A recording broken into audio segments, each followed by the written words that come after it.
tariffs may be on Canada, but it's Michigan, Missouri that will be feeling some of the biggest impacts. The Canadian Chamber of Commerce warning that Trump's trade war will impact communities across the states. More than 60% of products the U.S. imports from Canada are goods used for American manufacturing, like steel and oil. San Antonio, Detroit, and Kansas City are the most dependent on Canadian imports and will likely be hit the hardest once April 2nd comes around. Research also finding that most of the hardest hit cities are in states that Trump won in November. For more on how these tariffs will hit American businesses, Candice Lang, also the president and CEO of the Canadian Chamber of Commerce, and Andrew DeCapua, the principal economist at the Canadian Chamber of Commerce. Great to have you both. Candice, let's start with you because you released this research about which U.S. cities will be the most impacted. Tell me what you discovered. Thanks, Karen. Thanks for having us. I think rightly so. We've been very focused on how tariffs are really just a tax and make everything more expensive for Americans. And we've been really diligent at getting the data into the hands of everybody we can from our Canada-US trade tracker. But I think in addition to the tariffs that are applied to what is imported into the US, we also have to reverse the direction of travel on our trade and look at how export dependent that many states and in fact cities are. And with the onset of, potentially more tariffs this week and the trade war we're into now, those exports to Canada were the biggest customer of 34 states and so many cities in the US that they are export dependent, and that puts so many American jobs at risk, in addition to things becoming already more expensive with US tariffs. Let me follow up then regarding that point with you, Andrew. Why are certain states more dependent on Canada than others? And what kind of impact will people in those specific cities feel?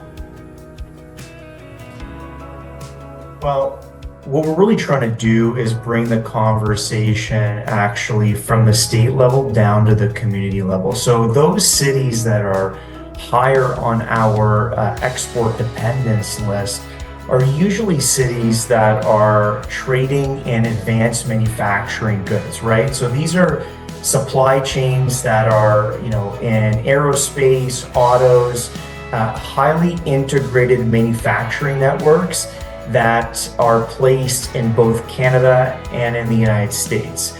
And so, in the case of autos, we always hear that auto parts cross the Canada, US, Mexico border up to 8 times before final assembly. So these are highly integrated supply chains, and you can see that the cities that are higher on our list are involved in that type of trade. I would note that the United States does have a manufacturing surplus when it comes to trade with Canada. And so, as Candice mentioned, a lot of what we send down to the United States are intermediate goods that American businesses then use to produce, to sell to themselves, and to sell around the world. So Candice, this will likely cause massive trade disruption on both sides, right? So how are you working with the U.S. to try to limit the economic disruption? Well, we have been down in DC. We have a lot of business to business relationships, but bringing the data and the facts of our trade relationship, the true nature of that trade relationship, has just been something we have been working so hard at, because what we believe to be true is that the full integration of our economies, the important integration of our supply chains, it's so important to fully comprehend that, because in addition to the costs related to, households, by things getting more expensive, potential job losses on both sides of the border, you have at risk the reliability, security of supply chains that have been decades and decades of effort going into that. And as Andrew mentioned, there are so many raw materials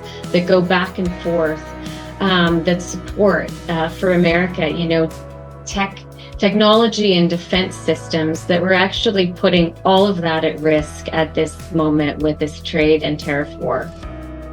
We're going to follow it closely. Candace, Andrew, thank you both. Hope we can have you back.